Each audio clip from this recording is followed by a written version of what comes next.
ආයුබෝවන් මීට දශක 6කට පමණ ප්‍රථම පරිගණක යුගය ආරම්භ කරන මොහොතේදී මෙවන් පරිගණක මහා දැවැන්තේ. හැබැයි ඒ ප්‍රමාණාත්මකව ක්‍රියාත්මකව නෙවෙයි.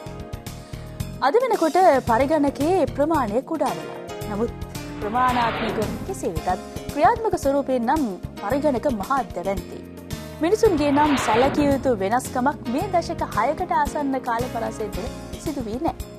ඔවුන් සහ පරිගණකය නැමැති මෙම උපාංගය අතර තිබෙන සම්බන්ධතාවය මිනිසාද වෙනස් කරන්න සමත් වී තිබෙනවා. මිනිසුන් නිපදවන ලද්දා උපාංගයක් කරහා අපේ සංස්කෘතිය අපේ සමාජය සහ මිනිසා වෙනස් වී ඇත්තේ යම් තාක් දුරකට අනාගතයේදී මේ වෙනස්කම් මීටත් වඩා අපේ ජීවිතවලට සම්බන්ධ වෙමි. ඒ සඳහා සූදානම් වන්නේ ඔබට මතක් කර සිටිමින් අද දවසේ අපි නැනපියස ආරම්භ කරන්නට සූදානම්.